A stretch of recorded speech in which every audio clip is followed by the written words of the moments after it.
Sahabat Indonesia, suksesmu di dunia akan menjadi sempurna ketika engkau menambahkan dimensi surgawi padanya. Karena itu, perhatikanlah prioritasmu, karena dari prioritasmu lah engkau akan dapat mencapainya. Tetapi sebelum kita lanjutkan, bagi yang belum subscribe, silahkan subscribe dan bunyikan juga loncengnya. Bagi kita semua, silahkan tekan tombol like-nya. Kiranya Tuhan memberkati kita semua. Dalam rangka memperingati kenaikan Tuhan Yesus ke surga, kita belajar tentang pentingnya sebuah prioritas yang dapat membawa kita kepada kesempurnaan dari kesuksesan dunia kepada kesuksesan dunia dan surga. Ada dua aktivitas kunci yang harus kita lakukan.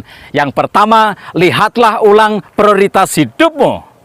Menyadari bahwa para murid berada pada menit-menit terakhir kebersamaannya dengan Tuhan Yesus yang sebentar lagi naik ke surga, mereka menyampaikan sebuah keinginan yang sangat kuat yang dicatat dalam Kisah Para Rasul pasal 1 ayat yang ke-6. Tuhan, maukah engkau pada masa ini memulihkan kerajaan bagi Israel? Sahabat Indonesia, setiap orang memiliki apa yang paling diinginkan dalam hidup ini. Keinginan para murid ini ialah supaya kerajaan Israel dipulihkan. Sebuah keinginan yang pastilah ada di dalam setiap dada anak-anak bangsa yang tidak pernah rela negerinya diinjak-injak oleh penjajah. Begitu juga dengan kita. Kita memiliki apa yang kita simpan dalam hati, sesuatu yang hati nurani kita berkata, Tuhan, inilah yang aku inginkan dengan segenap hatiku, segenap jiwaku, dan segenap ragaku. Atas permintaan ini, Tuhan Yesus menjawab dalam ayat yang ke-7, engkau tidak perlu mengetahui masa dan waktu yang ditetapkan Bapa sendiri menurut kuasanya. Sahabat Indonesia, ada banyak perkara dalam hidup ini sudah berada di dalam agenda surga. Ada banyak masalah yang penyelesaiannya sudah ada di dalam timeline Allah kita. Bahwa kehendak dan rencananya pastilah yang terbaik untuk kita semua. Jadi apabila ada doa-doamu yang belum dikabulkan, bersabarlah bahwa semuanya itu pasti akan indah pada waktunya. Tetapi jawaban Tuhan Yesus itu juga berarti bahwa dalam hidup ini kita perlu melihat kembali keinginan kita dan menata ulang prioritas hidup kita. Sebab prioritasmu akan menentukan aktivitasmu dan aktivitasmu akan menentukan capaianmu. Engkau masih punya kesempatan untuk membuat hidupmu menjadi lebih hebat, lebih bermakna, dan lebih sempurna. Yang kedua, investasikanlah hidupmu pada perkara-perkara keabadian. Pada jawaban yang kedua, Tuhan Yesus berkata dalam ayat yang ke-8, tetapi kamu akan menerima kuasa kalau Roh Kudus turun ke atas kamu, dan kamu akan menjadi saksiku di Yerusalem dan di seluruh Yudea dan Samaria dan sampai ke ujung bumi. Sahabat Indonesia, inilah yang dinamakan top priority. Tuhan Yesus berbicara tentang dimensi keabadian ketika ia berbicara tentang menjadi saksi.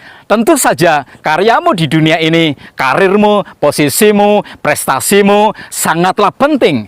Engkau memang harus menjadi pribadi yang maksimal, tetapi engkau bisa menambahkan dimensi kekekalan pada semuanya itu. Engkau bisa menambahkan dimensi keabadian pada agenda hidupmu saat engkau menetapkan hati untuk menjadi saksi. Ada banyak orang dalam hidup ini bagaikan yatim piatu secara rohani.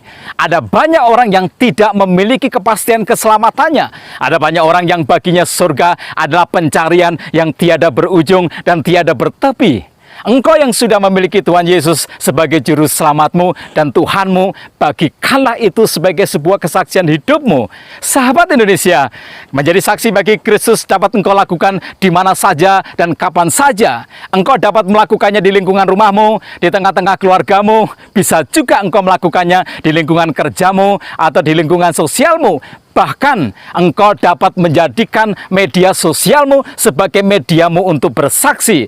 Percayalah, jangkauan media sosialmu mampu menembus batas-batas ruang dan waktu yang oleh Tuhan Yesus dibahasakan untuk murid-muridnya sebagai Yerusalem, Yudea, Samaria, dan bahkan sampai ke ujung bumi.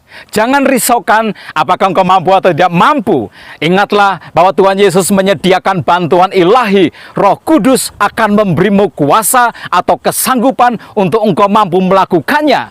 Ingatlah juga bahwa investasi rohanimu tidaklah bersifat sementara yang hanya sebatas pada kehidupanmu di dunia ini saja. Investasi rohanimu itu akan berlangsung sampai pada keabadian.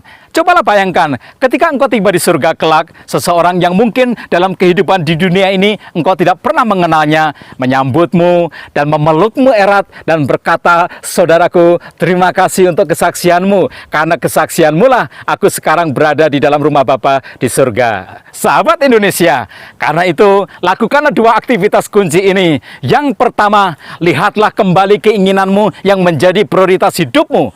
Yang kedua, investasikanlah hidupmu pada perkara-perkara keabadian. Jadilah saksi bagi Kristus. Perkenalkanlah Tuhan Yesus kepada sesamamu. Sahabatmu ini mendoakan suksesmu.